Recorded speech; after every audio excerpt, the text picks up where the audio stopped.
Ahoy! Many of you have requested this video and I've taken quite long with making it due to shortage of time, but it's finally here, a guide about Force Archer skills and combos.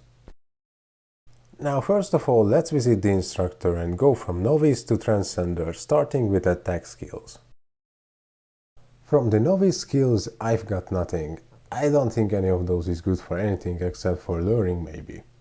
In apprentice, there's the skill called critical shot. You can see that it has 100% critical damage bonus, and many archers consider this skill absolutely necessary to include in your combo, but I would disagree with that. I do have it learned and use it often, but not because of that. I will talk about that later.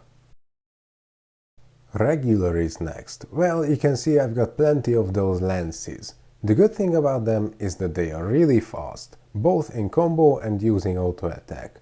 They've also got piercing area, and above all, they all have the same casting times, so it's very easy to get the hang of it when comboing. With a bit of practice you can easily do 20 or more at a time. I've also got explosion shot. It has a root effect, which means your target won't be able to use dash, fade step and blink, and also will be thrown off their bikes or boards if they are riding them. It's only useful in PvP. In the rank of expert, I've got the cannons. Same story as with the lances in combo, except these hit a bit more and take a bit longer to cast, and have different area as well. They are useful against densely packed enemies. Poison arrow is the only skill of archer that has damage over time effect, so it's also useful in PvP. If you're doing wars, you should also learn that. Now the next skill is in G-Master. Actually I don't really use that, just kept it around because why not.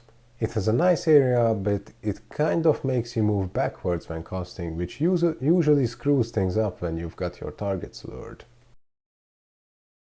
Next one is Shooting Star. That skill is a must-have. It might not look like it has a lot of damage, but there's that yellow text at the bottom of it. That means that its normal damage is applied when you're hitting more than one target, but it has a multiplier when you're hitting only one. I will also mention that later. And in Transcender I've got all three skills. Basically those three are the strongest area skills, so you just need them and that's it. Let's move on to the sub-skills. Basically you need everything from here. Fade step and dash for moving, there's the debuff skill that's useful when you have no Frostblader around. You've got the buff skills here too, which you obviously need. Healing, quick move is also here, which often saves your life, so it's a must-have. And finally Art of Sniping, your short skill that gives you tons of damage with critical hits. I guess I won't have to tell you how important that is.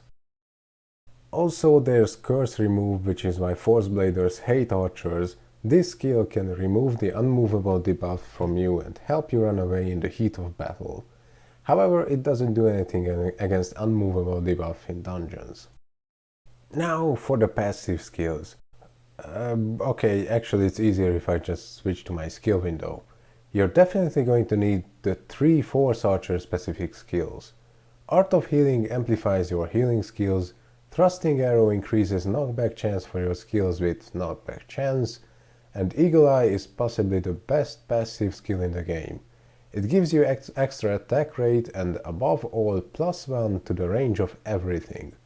Combined with the Astral Bow skill, you've got +2 range on every skill and debuff, which makes Archer's range the longest among all classes.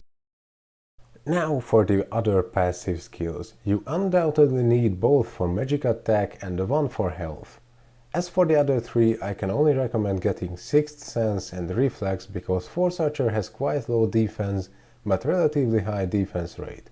So I believe it's worth focusing on that and improving it even more.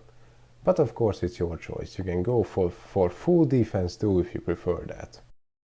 That leaves you with one more slot, and for that you should pick the stronger one of the defense or defense rate skills that you don't have.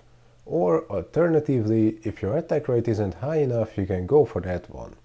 In my case, I've got 6.9k attack rate without the passive skills for that, so I don't really need it in most places.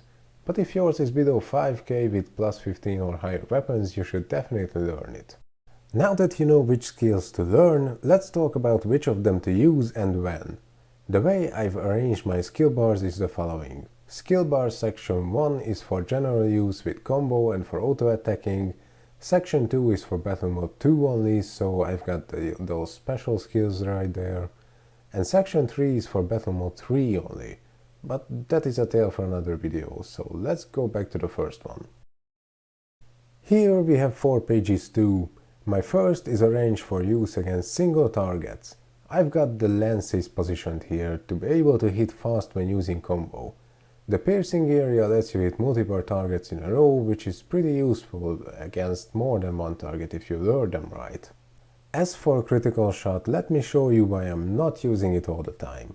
Terra Lance hits 17k here with a crit, and critical shot is the same. However, when my hit isn't critical, then its damage is almost half of the other lances. Well, maybe with your set it's different, but that's the case for me. However, it has the same area as the other lances and a range of 8, whereas Terra Lance only has 7.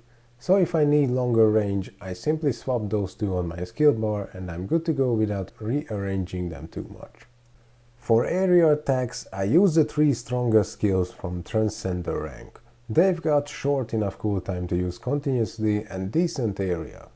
You can see I've also got two of the strongest cannons here, and once again I'm using those for different situations. I can rearrange the skill bar like this, which makes me use 4 skills. The casting time of the 2 cannons is about the same as that of Sonic Shooter, so it won't ruin the combo. However, the knockback effect is often annoying, so don't use that when it takes too long to lure things together. And when I press F3, you can see my PvP page. Shooting Star, Poison Arrow, 2 more skills just to compensate for the cooltimes, and Explosion Shot. Poison Arrow has the damage over time effect I mentioned, and Explosion Shot can root your target.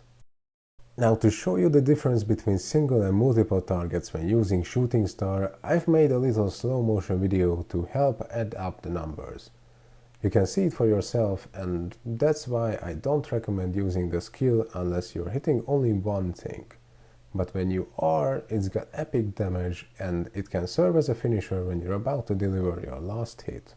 And the last skill bar I filled with cannons to use when the need arises, but I don't often use them. Anyway, I think I've covered everything there is to know about Force Archer skills. If you've got any questions or you're using different combos, please don't hesitate to ask or to share your opinions in the comments. I hope you found this helpful and stay tuned for the next video about battle modes and synergies. If you found this video helpful, please consider sharing it or subscribing to my channel. Ahoy!